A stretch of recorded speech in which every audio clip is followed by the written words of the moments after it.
పిత పుత్ర పవిత్ర ఆత్మనామమున ఆమెన్.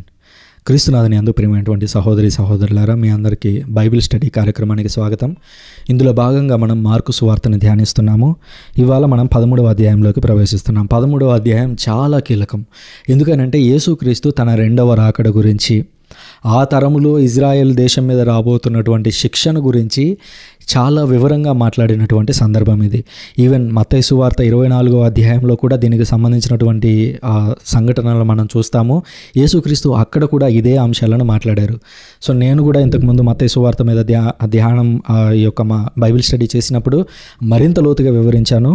ఇక్కడ కూడా వివరిస్తాను. అందులో ఇంకా కొంచెం ఎక్కువ డీటెయిల్స్ ఉన్నాయి. కాబట్టి ఒకవేళ మీరు ఇది అయిపోయిన తర్వాత రెండవ రాకడికి యేసుక్రీస్తు ఆనాడు చెప్పినటువంటి ఒక ప్రవచనం ఉంది.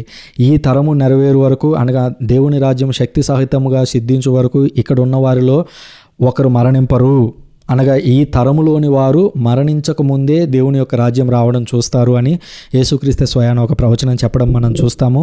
అది యేసుక్రీస్తు చెబుతున్నటువంటి ఈ మాటల్లో నెరవేరుతూ ఉంది అనేటువంటి అంశాన్ని గుర్తించాలి. ఇక ఆలస్యం చేయకుండా మనం మార్కు సువార్త 13వ అధ్యాయంలోకి వెళ్దాము. 13వ అధ్యాయం మొదటి వచనంలో ఏం జరుగుతుంది అని అంటే, శిష్యులు యేసుక్రీస్తుతో మాట్లాడుతూ యేసు దేవాలయం నుంచి వెళ్ళుచుండగా శిష్యులలో ఒకడు, బోధకుడా, ఈ రాళ్ళు ఎట్టివో, ఈ కట్టడములు ఎట్టివో చూడుడు. మీరు చూచు ఈ గొప్ప కట్టడములను రాతి మీద రాతి లేకుండా నిలువక నేలమట్టమగును అని యేసు పలికెను. ఇక్కడ గమనిస్తే రెండు కాంట్రాస్ట్ కనిపిస్తుంది. 1వ వచనంలో శిష్యులు ఎక్సైట్మెంట్తో చూస్తే ఆ దేవాలయం ఎంత గొప్పగా ఉంది, దానికి వాడినటువంటి రాళ్ళు, పాలరాతి రాళ్ళు ఎంత తెల్లగా ఉన్నాయి. ప్రత్యేకించి ఇది హేరోదు తర్వాత రోజుల్లో మరింత పాలిషింగ్ చేయించి మరింత గొప్పగా దాన్ని తీర్చిదిద్దాడు ఇజ్రాయేలీని ఆయన సంతుష్టిపరచడానికి. ఎందుకనంటే హేరోదు సొంత ఇజ్రాయేలీ ప్రజ కాదు, అతను ఎదోము అనేటువంటి జాతికి చెందినటువంటి వ్యక్తి మహాహేరోదు. అతను ఏం చేశాడంటే ప్రోసెలైట్ బాప్తిజం అనేది ఒకటి ఉండేది. అంటే అన్యులు ఎవరైనా ఇజ్రాయేలీల్లో చేరాలి అని అంటే ఆ బాప్తిజమాన్ని తీసుకున్నటువంటి వారు. ఆ ప్రోసెలైట్ బాప్తిజమాన్ని తీసుకొని యూదుడిగా మారి రాజుగా అభిషేకం పొందినటువంటి వ్యక్తి ఆ హేరోదు. సో ఆ హేరోదు ఈ ఇజ్రాయేలీలందరినీ సంతోషపరచడం కోసం దేవాలయంలో చాలా నిర్మాణాలను చేపట్టాడు. ఈవెన్ యేసుక్రీస్తు జీవించినటువంటి కాలంలో కూడా నిర్మాణాలు ఇంకా కొనసాగుతూ ఉన్నాయి. అటువంటి దేవాలయాన్ని శిష్యులు యేసుక్రీస్తుకు చూపిస్తూ, చూడండి గురువర్య, అది ఎంత గొప్పగా ఉందో, ఆ రాళ్ళు చూడండి ఎంత మహిమకరంగా ఉన్నాయో అని అంటే, అప్పుడు యేసుక్రీస్తు అంటున్నాడు, మీరు చూచేటువంటి ఈ గొప్ప కట్టడంలో రాతి మీద రాయి లేకుండా నేలమట్టమగును. సింపుల్గా ఏమంటున్నాడంటే, ఈ టెంపుల్ అనేది పూర్తిగా డెస్ట్రాయ్ కాబోతుంది, ఈ యెరూషలేము దేవాలయం అనేది కూలిపోబోతోంది, పూర్తిగా నాశనం కాబోతోంది అని చెప్పాడు. అది చెప్పగానే ఉన్నట్టుండి ఇజ్రాయేలీలు ఎవడైనా సరే ఈ మాట విన్నాడంటే ఫ్యూజులు ఎగురుతాయి. ఎందుకనంటే వారి యొక్క విశ్వాసం అంతా కూడా ఆ దేవాలయంలో కేంద్రీకృతమై ఉంది. వాళ్ళు బలులు అర్పించేది అక్కడ, దేవునికి కేంద్ర స్థానంగా ఉన్నటువంటి టెంపుల్ అది. అలాంటి టెంపుల్ కూలిపోబోతుంది అని ఎవరైనా ఒక ప్రవక్త అన్నారు అని అంటే అది వాళ్ళు చాలా సీరియస్గా తీసుకునేటువంటి అంశం.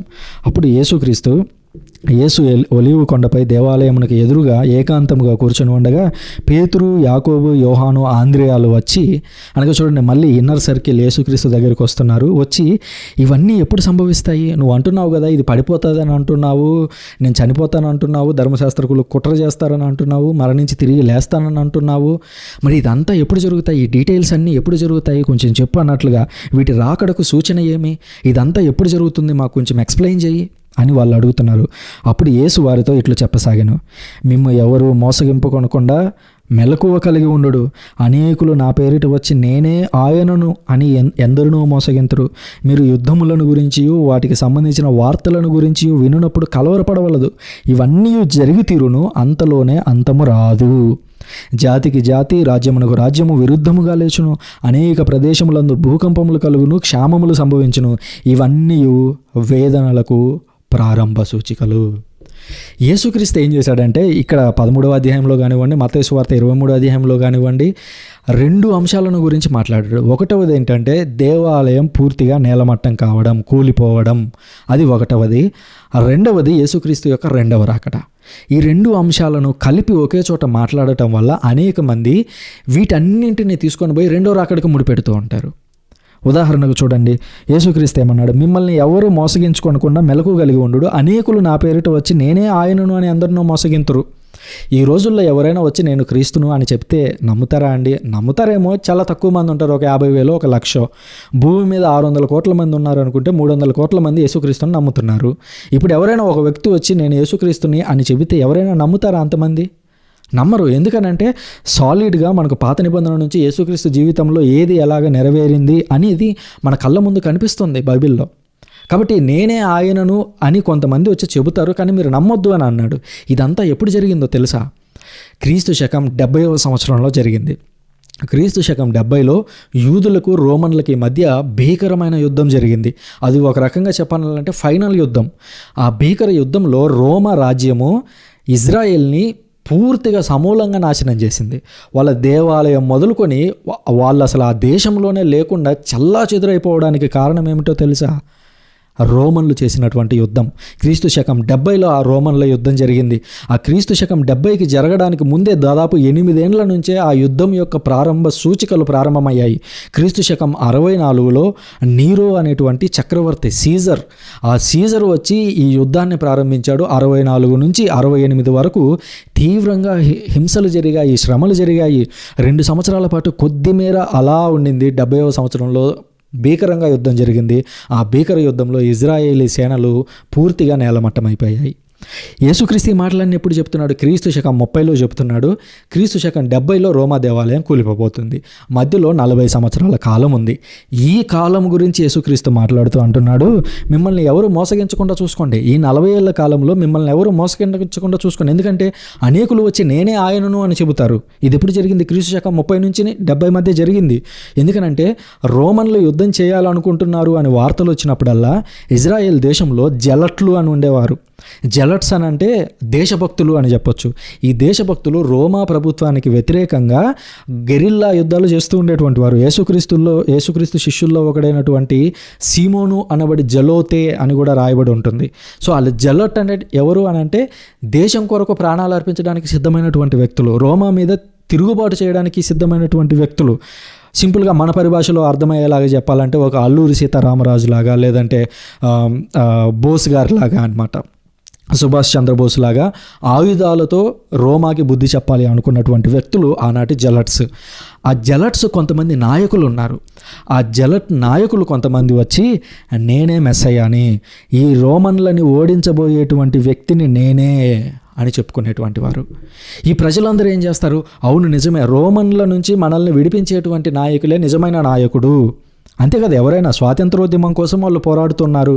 ఆ ఉద్యమంలో ఎవరైతే నిజంగా నడిపిస్తారో వాళ్ళే నాయకులు అని భావిస్తారు. కాబట్టి అనేకులు వచ్చి నేనే ఆయనను అని చెబుదురు. అంటే మిమ్మల్ని విడిపించేటువంటి మెస్సయ్యని నేనే అని కొంతమంది వచ్చి చెబుతారు. మీరు నమ్మొద్దు. అంతేకాదు, మీరు యుద్ధములను గురించి వాటికి సంబంధించిన వార్తల గురించి వింటారు. ఇదిగో రోమా యుద్ధం చేయబోతోంది మీ మీద, ఇజ్రాయెల్ మీద యుద్ధం చేయబోతుంది అనేటువంటి వార్తలు వస్తాయి. మీరు వెంటనే వాటి గురించి కలవరపడవద్దు. ఎందుకంటే ఇంకా 40 సంవత్సరాల గ్యాప్ ఉందనేది యేసుక్రీస్తుకు తెలుసు. కాబట్టి శిష్యులకు ఇండైరెక్ట్గా వాళ్ళకి వివరిస్తూ ఉన్నాడు. ఇంకా అంటున్నాడు, జాతికి జాతి, రాజ్యమునకు రాజ్యము విరుద్ధముగా లేచును. అది కేవలం రోమా యుద్ధము అనేది కేవలం యూదులకి రోమన్లకు మధ్య మాత్రమే కాదు, రోమాలో ఉన్నటువంటి తిరుగుబాటుదారులు కూడా ఆనాటి రాజుల మీద తిరిగి వాళ్ళలో వాళ్ళకి అంతర్యుద్ధాలు ఇవన్నీ జరుగుతూ ఉన్నాయి. అంతేకాదు అనేక ప్రదేశములందు భూకంపములు కలుగును, క్షామములు సంభవించును. ఇవన్నీ వేదనలకు ప్రారంభ సూచనలు. ఉదాహరణకు రోమన్లు వచ్చి పంట చేతికి వచ్చేటువంటి కాలంలో వచ్చి దాడి చేశారనుకోండి, ఇక ఏం జరుగుతుంది? ఆటోమేటిక్గా కరువు వస్తుంది. ఎందుకంటే ఆ పంట నాశనమైంది కాబట్టి. సో ఇలాంటివన్నీ జరగబోతున్నాయి. ఇవన్నీ వేదనకు ప్రారంభ సూచనలు, అప్పుడే అంతము రాదు. జాగ్రత్తగా గమనించి ఇవ్వండి, ప్రారంభ సూచనలు. ఇదంతా ఎప్పుడు జరిగింది? క్రీస్తు శకం 62లోనే మొదలైంది. క్రీస్తు శకం 62లో అనుకుంటాను, 62 64 ఆ ఇయర్స్లోనే పేతురు గారిని, పౌలు గారిని ఇద్దరిని ఆనాటి సీజర్ అక్కడ రోమాలో హతసాక్షులుగా చంపివేయడం మనం చూస్తున్నాం. మరి అందరూ కొంత ఆసక్తికరంగా వింటూ ఉంటారు. 666 అనేటువంటి నెంబర్, ఇది ఒక మనుష్యుని సంఖ్యయే అని మనకు దర్శన గ్రంథం అనగా ప్రకటన గ్రంథం చాలా క్లియర్గా తెలియజేస్తూ ఉంది. అది కూడా దీనికి రిలేటెడ్. అంటే క్రీస్తు శకం 70లో జరగబోతున్నటువంటి సంఘటనలు యేసుక్రీస్తు చెబుతున్నాడు. ఇదే అక్కడ రిలేట్ అయ్యి ఉంది అనే అంశాన్ని గుర్తించాలి. అందుకని నేను దర్శన గ్రంథం మీద కూడా, అనగా ప్రకటన గ్రంథం మీద కూడా పూర్తి స్థాయి బైబిల్ స్టడీ చేశాను. ఇక్కడ ఎలాగైతే మనం వచనం చదువుకుంటూ వివరిస్తూ వెళ్తున్నానో, అలాగే ప్రకటన గ్రంథం గురించి, అనగా దర్శన గ్రంథం గురించి కూడా అలాగే పూర్తిగా వివరిస్తూ వెళ్ళాను. అందులో మనకి అరౌండ్ 13వ అధ్యాయం అరౌండ్ అనుకుంటాను, ఆ 666 అనేటువంటి నెంబర్ కనపడుతుంది. అది ఇక్కడ యేసుక్రీస్తు మాట్లాడినటువంటి అంశాలతో కూడా రిలేట్ అయి ఉంటుంది. అంతేకాదు యెరూషలేము మీద యేసుక్రీస్తు శిక్ష వస్తుంది అని హెచ్చరించాడు. ఇదంతా యేసుక్రీస్తు 13వ అధ్యాయంలో చెబుతున్నదంతా యెరూషలేముకి శిక్ష రాబోతోంది అని. అదంతా ఈ మొదటి 5-6 అధ్యాయాల్లో ఎలా నెరవేరింది అనేటువంటి అంశాలను చాలా క్లియర్గా నేను వివరించాను. కాబట్టి కింద డిస్క్రిప్షన్లో ఉంటుంది, కామెంట్ బాక్స్లో కూడా ఉంటుంది. దర్శన గ్రంథం యొక్క బైబిల్ స్టడీని కూడా మీరు పూర్తిగా విని తెలుసుకోవాలని కోరుతున్నాను. ఆ తర్వాత యేసుక్రీస్తు ఇంకా చెబుతున్నాడు చూడండి, 9వ వచనం నుంచి, మీరు మెలకువతో ఉండు, ప్రజలు మిమ్మల్ని బంధించి న్యాయస్థానానికి అప్పగిస్తారు, ప్రార్థనా మందిరాలలో మిమ్మల్ని చెండాడుతారు, అధిపతుల ఎదుట, రాజుల ఎదుట మీరు నాకు సాక్షులై నిలిచెదరు. ఇదంతా ఎక్కడ జరిగింది? అపోస్తలుల యొక్క చరిత్ర ఇదంతా. యాక్ట్స్ ఆఫ్ ది అపోస్తల చర్యలు గ్రంథాన్ని ఓపెన్ చేస్తే యేసుక్రీస్తు ఇక్కడ ఏదైతే మాట చెప్పాడో దీనికి అంతటికీ జూమ్ చేస్తే కనిపించేటువంటి ఆ సంఘటనలే ఇవన్నీ. చుట్టూ ఉన్నటువంటి వాళ్ళే తీసుకొని పోయి ఆనాటి అధిపతులకు అప్పగించారు. వాళ్ళు చంపాలని చూశారు, దేవుడు వాళ్ళని కాపాడారు, వాళ్ళని బయటికి తీసుకొని వచ్చారు, యేసుక్రీస్తుకు సాక్షులుగా నిలబడ్డారు. ఇప్పుడు పేతురు కానివ్వండి, ఈ శిష్యులందరూ కూడా మందమతుల్లాగా అర్థం కానట్టుగా కొన్నిసార్లు ప్రశ్నలు అడుగుతూ ఉంటారు. కానీ వన్స్ యేసుక్రీస్తు పరలోకానికి వెళ్ళిపోయిన తర్వాత వీళ్ళే సింహాలుగా నిలబడ్డారు. వాళ్ళని గురించి మాట్లాడుతూ భూమిని తలకిందులు చేసే వాళ్ళు వచ్చారా నాయన అని అన్నారు. అంటే అంత గొప్పగా వాళ్ళు దేవుని గురించి చెప్పగలుగుతున్నారు. ఇంకా చూడండి 10వ వచనం, కనుక ముందుగా సమస్త జాతుల వారికి సువార్త ప్రకటింపబడే వాళ్ళను, మిమ్మల్ని అప్పగింపు పట్టుకొని ఉన్నప్పుడు మేము ఏమి చెప్పవాలని మీరు ఆతురపడవలదు. ఆ సమయంలో మీరు మీకు వసగబడిన దానినే మీరు మాట్లాడు. ఏలైనా మాట్లాడినది మీరు కాదు, పవిత్రాత్మయే. పవిత్రాత్మ దేవుడు ఇంకా రాలేదు. రాకముందే యేసుక్రీస్తు పవిత్రాత్మ రాకడ గురించినటువంటి సూచన కూడా ఇస్తున్నాడు. ఏమనంటే, మీరు రాజుల ఎదుటకు, అధిపతుల వద్దకు వెళ్ళినప్పుడు మేమేం మాట్లాడాలని మీరు ఇప్పుడు కన్ఫ్యూజ్ అవ్వద్దు. ఎందుకంటే ఇప్పుడు చిన్న చిన్న ఉపమానాలే మీరు అర్థం చేసుకోలేకపోతున్నారు. మరి రాజుల ఎదుటకు మమ్మల్ని తీసుకొని వెళ్ళి నిలబెడితే మేమేం మాట్లాడగలమని మీరు భయపడవద్దు. ఎందుకనంటే మీలో నుంచి పవిత్రాత్మ దేవుడు మాట్లాడబోతున్నాడు. ఆ పవిత్రాత్మను నేను పంపబోతున్నాను అని మనం తర్వాత యోహాను సువార్తలో చూసినట్లయితే, నేను మీ దగ్గరకు ఆదరణకర్తను పంపిస్తాను, అతను మీలో ఉంటాడు, మీకు పూర్తిగా సత్యానికి గురించినటువంటి అన్ని విషయాలను క్లియర్గా తెలియజేస్తాడు అని చెప్పడం కూడా మనం చూసాము. అంటే పవిత్రాత్మ దేవుడు రాకముందే పవిత్రాత్మ దేవుడి రాక గురించి యేసుక్రీస్తు ఇక్కడ మాట్లాడుతూ ఉన్నాడు. ఇంకా అంటున్నాడు, సోదరుడు సోదరుడిని, తండ్రి కుమారుని మృత్యువునకు అప్పగించును, కన్న బిడ్డలే తల్లిదండ్రులకు వ్యతిరేకంగా నిలిచి చంపింతురు.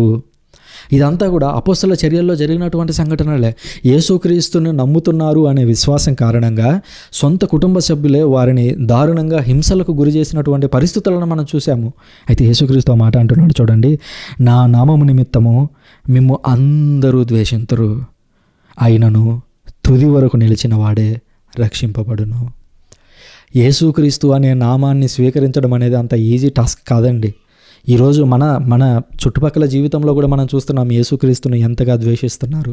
ప్రతి అంశానికి యేసుక్రీస్తుతో రిలేట్ చేసి, ప్రతి అంశానికి బైబిల్లోని అంశాలను రిలేట్ చేసి యేసుక్రీస్తుని, మరియమ్మని, అపోస్తలులని ఎంత దారుణమైనటువంటి మాటలతో మాట్లాడుతున్నటువంటి సమాజం మధ్యలో ఈరోజు మనం ఉన్నాం. ఇదేమీ ఊహించినటువంటిది కాదే. యేసుక్రీస్తు 2000 సంవత్సరాల క్రితమే శిష్యులతో మాట్లాడుతూ ఈ మాటను చెబుతున్నాడు, నా నామం నిమిత్తము మిమ్ము అందరూ ద్వేషింతురు. ఆనాటి అపోస్తలులని ద్వేషించారు, ఈనాడు క్రీస్తుకు సాక్షులుగా నిలబడినట్లు నిందుకు అండ్ మిమ్మల్ని, నన్ను, అందరినీ వీళ్ళు ద్వేషిస్తారు. ఒకవేళ అలా ద్వేషిస్తున్నారంటే గుర్తుంచుకోండి, యేసుక్రీస్తు చెప్పినటువంటి ప్రవచనం నెరవేరుతుంది. అంటే మనం రైట్ మార్గంలో ఉన్నామని దాని గుర్తు. అయినను తుది వరకు నిలిచిన వాడే రక్షింపబడును. ఈ రోజుల్లో సమాజంలో చూస్తున్నాము, మతాలు మారుతున్నటువంటి వ్యక్తులు కాదు, మతాలు మారుతున్నటువంటి పాస్టర్లు ఈరోజు మన కళ్ళ ముందు కనపడుతున్నారు. అంటే ఏం జరుగుతుంది? కట్ట వరకు నిలబడగలిగేటువంటి విశ్వాసం వారిలో లేదు. ఇవన్నీ ముండ్ల పొదల్లో పడినటువంటి విత్తనాలు వంటివి. అలాంటి విశ్వాసం మనకొద్దు. మనం సారవంతమైన నేలలో పడినటువంటి విత్తనంలాగా ఎదగాలి. లేదా ముళ్ళ మధ్యలోనే పడతాను, ముళ్ళను గుచ్చుకుంటూ వాటినైనా సరే తట్టుకుంటూ పైకి ఎదిగేటువంటి మొక్కగా పెరుగుతాను తప్ప నేను వెనకడుగేసేటువంటి క్రైస్తవుడిని కాదు అని మనము నిశ్చయించుకొని బ్రతకాలి. అంతేకాదు యేసుక్రీస్తు ఇంకా తన రాకడ గురించి ఇంకొంచెం లోతుకు వెళుతూ చెబుతున్నాడు, మీరు హేయమైన వినాశనమును నిలువరాని చోట చూసినప్పుడు పఠించువాడు గ్రహించునుగాక. యూదయ సీమలో ఉన్నవారు పర్వత ప్రాంతంలోకి పారిపోవాలను, మిద్దపైన ఉన్నవాడు సామాగ్రి కొరకు ఇంటిలోకి రాకూడదు, పొలంలో పనిచేయవాడు పై వస్త్రమును తీసి కొనుక్కొట్టుకు వెనుకకు మరలిపోరాదు. ఇది రెండో రాకడా అని చెబుతుంటారండి. కాదండి, ఇది క్రీస్తు శకం 70లో జరుగుతున్నటువంటి యూదా రోమన్ యుద్ధం గురించినటువంటి యేసుక్రీస్తు ప్రవచనాలు. అంతే తప్ప ఇది రెండో రాకడ కాదు. ఎందుకంటే రెండో రాకడ వచ్చినప్పుడు నువ్వు ఇంట్లో ఉంటే ఏంటి, మిద్దె మీద ఉంటే ఏంటి, కొండల్లో ఉంటే ఏంటి, ఇంట్లో ఉంటే ఏంటి, పొలంలో ఉంటే ఏంటి, లేకపోతే ఇదిగో పై వస్త్రాన్ని తీసి వెనక్కి ముందుకు ఇసిరేస్తే ఏం లాభం? ఇదంతా కూడా రెండో రాకడ సంబంధించింది కాదు. యూదా యుద్ధం గురించి మాట్లాడుతుంటున్నాడు. మీరు హేయమైన వినాశనమును నిలవరాని చోట నిల్చుండినప్పుడు చూసినప్పుడు. ఇదంతా ఎక్కడ కనిపిస్తుంది? మనకు దానియేలు గ్రంథంలో కనిపిస్తుంది. మళ్ళీ దానియేలు గ్రంథంలో 11వ అధ్యాయంలో మనం చూసినట్లయితే ఆనాటి రాజులు ఏం చేశారు అని అంటే, గ్రీకు రాజులు అలెగ్జాండర్ శిష్యులు ప్రపంచ దేశాలను జయించుకుంటూ వస్తున్నారు. అలా జయించుకుంటూ ఎక్కడి వరకు వచ్చారు అని అంటే ఇజ్రాయెల్ దేశానికి వచ్చారు. ఇజ్రాయెల్ దేశానికి వచ్చి ఇజ్రాయెల్ దేశంలో దేవాలయం మీద కూడా దాడి చేశారు. దాడి చేసి అతని పేరు అంతియోక 4వ అంతియోక రాజు అనేటువంటి వాడు ఏం చేశాడనంటే తన విగ్రహాన్ని తీసుకొని వెళ్ళి ఆ ఇజ్రాయెల్ దేవాలయంలో పెట్టాడు. యేసుక్రీస్తు రావడానికి ముందు దాదాపుగా 100-150 సంవత్సరాల క్రితం జరిగినటువంటి సంఘటన ఇది. మక్కబీయుల చరిత్రలో ఇదంతా ఉంటుంది. మక్కబీయుల చరిత్ర చదివితే ఇది తెలుస్తుంది. దేవాలయ పునఃప్రతిష్ఠ పండుగ అని మీరు వినే ఉంటారు. యోహాను సువార్తలో యేసుక్రీస్తు కూడా ఆ పండుగకు హాజరవుతాడు. మరి ఆ పండుగ ఎలా వచ్చింది? పాత నిబంధనలో మోషే ధర్మశాస్త్రంలో ఆ పండుగ లేదు కదా. అది ఎప్పుడు వచ్చింది అని అంటే అలెగ్జాండర్ యొక్క శిష్యులు అనగా గ్రీకులు వచ్చి యెరూషలేముని వాళ్ళు పట్టుకొని ఆ యెరూషలేము దేవాలయంలో వాళ్ళ యొక్క విగ్రహాలను పెట్టి పూజించేటువంటి సిచ్యువేషన్ జరిగిన తర్వాత ఆ తర్వాత లోకల్గా ఉన్నటువంటి ఒక పూజారి లేదా ప్రధాన అర్చకుడు, ఆనాటి ప్రధాన అర్చకుడి ఫ్యామిలీ, యూదా అనేటువంటి ఒక ప్రధాన అర్చకుడు ఫ్యామిలీ, మత్తతీయ అనేటువంటి ఒక ఫ్యామిలీ, వాళ్ళందరూ వెళ్ళి సైనికులుగా మారి పోరాడి చివరికి వాళ్ళ నుంచి ఆ దేవాలయాన్ని రక్షించుకోగలిగారు. రక్షించుకున్న తర్వాత వాళ్ళు దేవాలయాన్ని పూర్తిగా శుభ్రం చేసి దేవునికి మరలా ప్రతిష్ఠ చేసి పండుగ చేసుకున్నారు. దాన్నే దేవాలయ పునఃప్రతిష్ఠ పండుగ అంటారు. ఇదంతా మక్కబీయుల చరిత్రలో ఉంది. ప్రొటెస్టెంట్ సోదరులకి ఇది తెలియదు. ఎందుకంటే లేపేశారు కదా పుస్తకాలు. మీకు నచ్చకపోతే లేపేస్తారు కదా పుస్తకాలు, అలా లేపేశారు.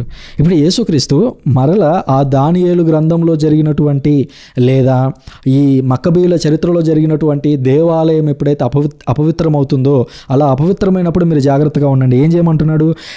హేయమైన వినాశనమును నిలవరాని చోట నిలుచుండినప్పుడు, అంటే డైరెక్ట్గా దేవాలయంలో ఆ విగ్రహాన్ని తెచ్చిపెట్టినప్పుడు అనేటువంటి మాట యేసుక్రీస్తు యూజ్ చేయాలనుకోవట్లేదు. ఎందుకంటే అది పరమ పవిత్రమైనటువంటి దేవుని ఆలయం. సో దేవుని ఆలయంలో ఏదో అపవిత్రమైన దాన్ని తెచ్చి పెట్టారు అని డైరెక్ట్గా చెప్పకుండా ఇండైరెక్ట్గా ఏమంటున్నాడంటే హేయమైన వినాశనము నిలువరాని చోట నిలుచుండినప్పుడు, అంటే ఆ విగ్రహం అనేది టెంపుల్లోకి వచ్చి టెంపుల్లో ఉండడం మీరు చూసినప్పుడు, అందుకని ఆ బ్రాకెట్లు రాసి పెడతారు పఠించువారు గ్రహించును గాక అని. సో యూదయ సీమలో ఉన్నవారు పర్వత ప్రాంతంలోకి పారిపోవాలను. ఇదేంటి కొత్తగా కనిపిస్తుంది? ఒక విగ్రహము అనేది లేదా అన్యులు దేవాలయం మీద దాడి చేస్తున్నటువంటి వారు ఎప్పుడైతే దేవాలయంలోకి ఎంటర్ అయ్యారో మీరు వెంటనే క్రైస్తవులారా గుర్తుపెట్టుకోండి, మీరు కొండల్లోకి పారిపోవాలి. యూదయాలో ఉన్న వాళ్ళందరూ కూడా కొండల్లోకి పారిపోవాలి. మిద్దె మీద ఉన్నవాడు సామాగ్రి కొరకు కిందకు రాకూడదు. తన పొలంలో పనిచేయవాడు పై వస్త్రమును తీసుకున్నట్టుకు వెనుకకు మరలా రాకూడదు, పట్టణంలోకి రాకూడదు. ఎందుకనంటే ఈ రోమన్లు ఎప్పుడైతే ఈ దేవాలయంలోకి ప్రవేశించి దేవాలయాన్ని ఆక్రమించారో ఆ క్షణమే గుర్తించండి, యుద్ధం అఫీషియల్గా ప్రారంభమైంది. యెరూషలేములో ఎవరెవరైతే ఉంటారో వాళ్ళందరూ మరణించబోతున్నారు అని యేసుక్రీస్తు హెచ్చరించాడు. ఇంకా అంటున్నాడు చూడండి 17వ వచనం, ఆ దినములందు గర్భిణులకు బాలింతలకు ఎంత బాధాకరము. ఇది రెండో రాకడైతే వీళ్ళ గురించి బాధపడాల్సిన అవసరమే లేదు. ఇది రెండవ రాకడ కాదు, యుద్ధం గురించి. ఇది బాలింతలకు గర్భిణులకు తీవ్రమైనటువంటి ఇబ్బంది. ఎందుకనంటే ఒకరు పరిగెత్తి వాళ్ళ ప్రాణాలు కాపాడుకోవడమే కష్టం, మరి అలాంటిది బాలింతలు గర్భిణులు వాళ్ళ యొక్క బిడ్డ ప్రాణాలను కూడా కాపాడుకోవాల్సినటువంటి దారుణమైన పరిస్థితులకు నెట్టబడవచ్చున్నారు. ఇంకా చూడండి 18వ వచనం, మీ పలాయన ముందు శీతాకాలం నందు కాకుండానట్లు ప్రార్థింపుడు. అంటే రోమన్లు వచ్చి దాడి చేసేటువంటి కాలం శీతాకాలం కాకుండా ప్రేయర్ చేయండి, కొంచెం లేట్ చేయాలని ప్రేయర్ చేయండి. ఎందుకు అని అంటే శీతాకాలంలో వస్తే మీరు అడవుల్లోకి వెళ్ళి మీరు బతకలేరు, అక్కడ చలికి చచ్చిపోతారు అని యేసుక్రీస్తు ఇంకా వివరిస్తున్నాడు. ఇంకా అంటున్నాడు చూడండి, ఆ దినములందు సంభవింపనున్న ఆపదలు సృష్టి ఆరంభము నుండి నేటి వరకు రాలేదు, ఇక ముందునూ రావు. యేసుక్రీస్తు ఎంత వర్ణిస్తున్నాడు కదా, మరి ఎంత దాడి నిజంగా జరిగిందని అంటే నిజంగా జరిగిందండి. ఇది ఎలా జరిగిందని అంటారా? దర్శన గ్రంథం మీరు చదివితే చూడండి, దర్శన గ్రంథంలో మీరు ఈ 4-5వ అధ్యాయం నుంచి ముందుకు వెళితే దేవదూతలు వచ్చి బూరలు ఊదటం మనం చూస్తాము.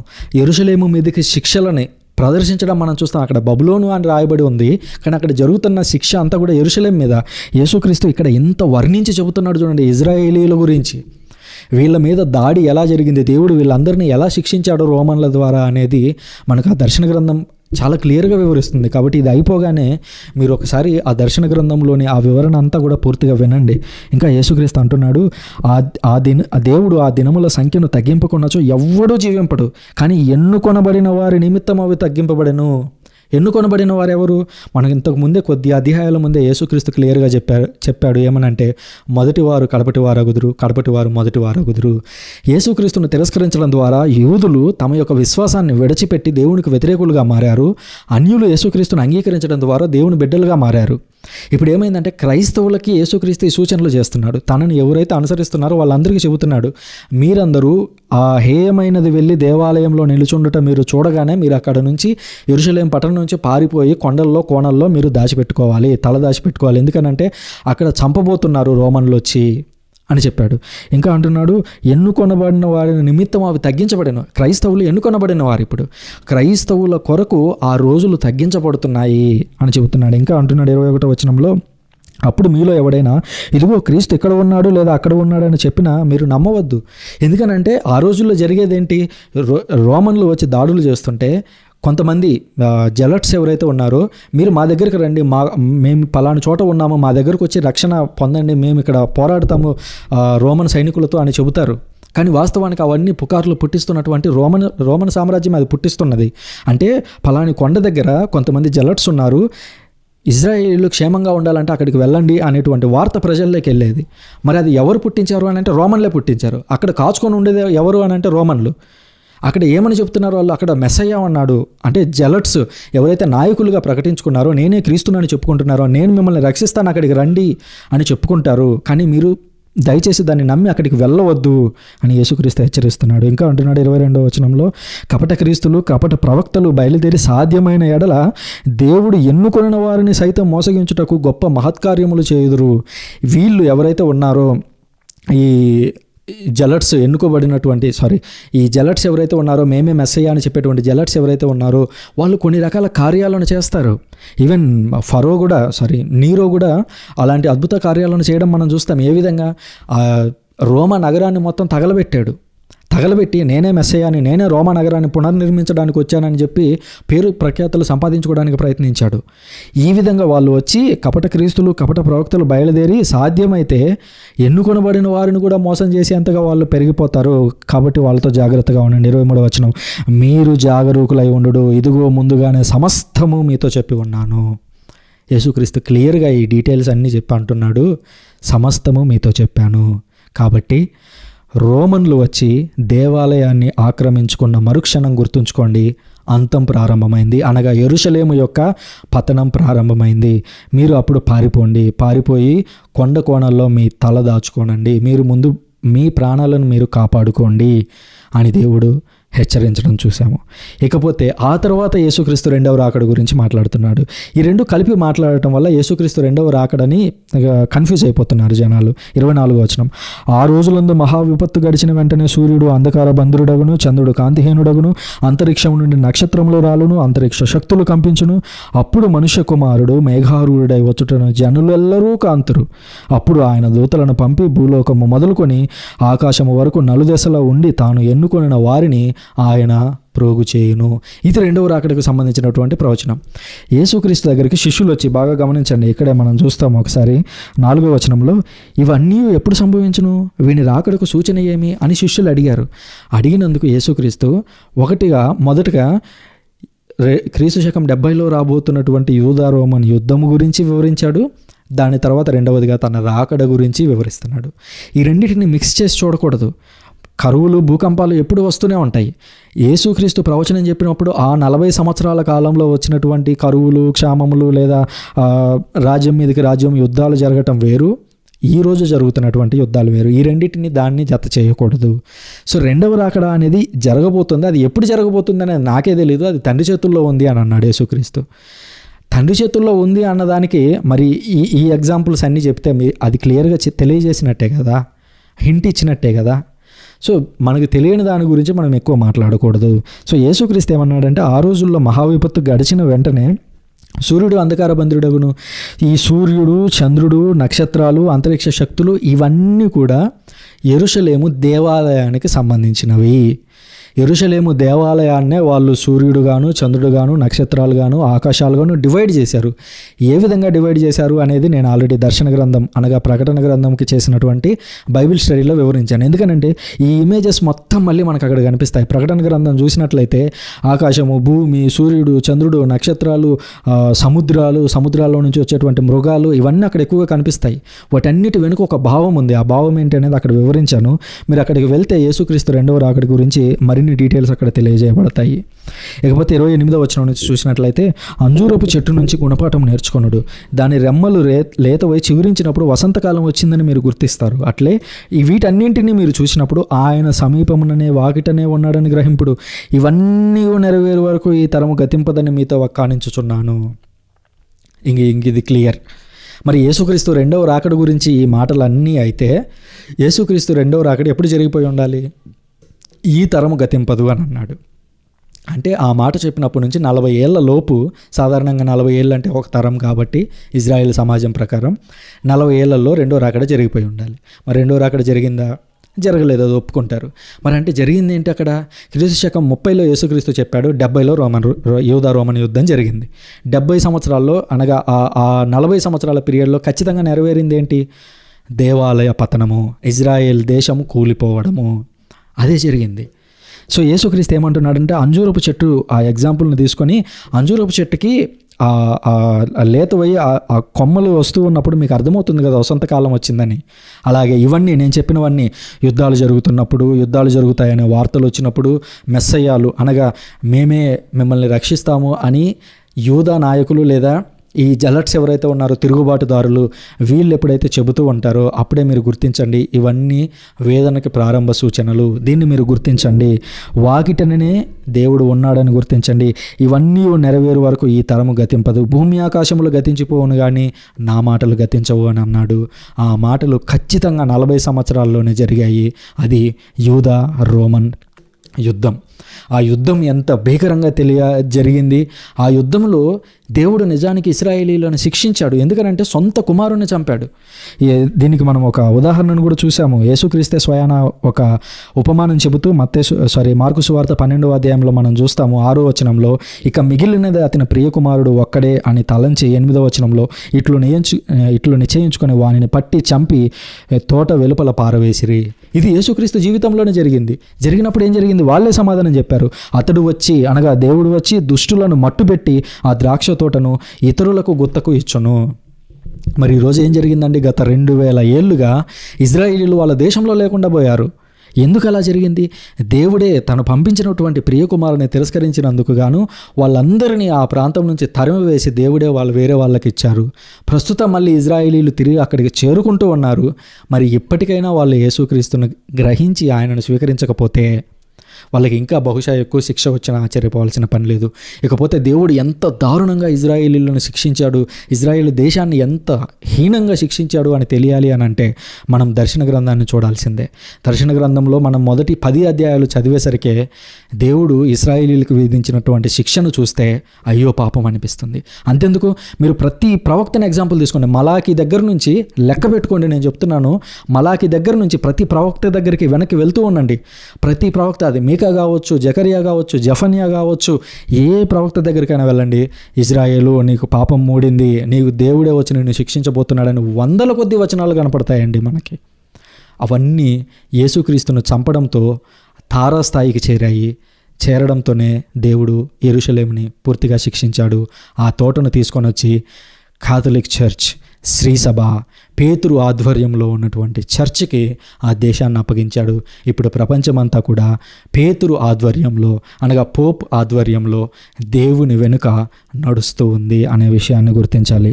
ఆ తర్వాత లోక అంతం గురించి యేసుక్రీస్తు మాట్లాడుతూ 32వ వచనంలో, ఆ దినము ఆ గడియ ఎప్పుడు వచ్చునో నా తండ్రి తప్ప పరలోకమందు దూతలు కానీ కుమారుడు కానీ మరెవ్వరూ ఎరుగరు. ఈ పైన చెప్పినవన్నీ రెండవ రాకడ సూచనలు కాదండి. రెండవ రాకడ గురించి యేసుక్రీస్తు మాట్లాడితే ఏమంటున్నాడంటే, ఆ గడియ ఎప్పుడు వస్తుందో నాకే తెలియదు.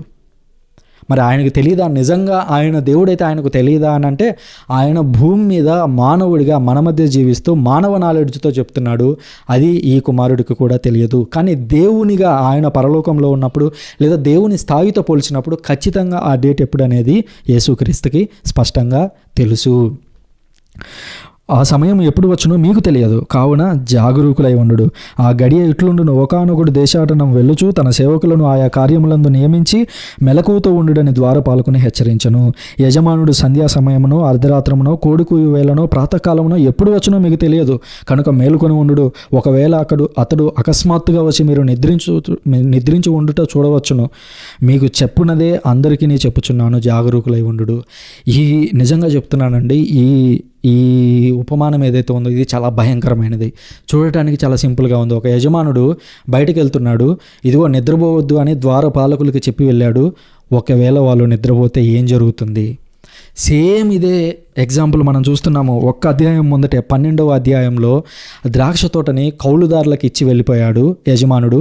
తన కుమారుణ్ణి పంపించేంత వరకు దేవుడు లేదా యజమానుడు ఓపిక్గా వెయిట్ చేశారు.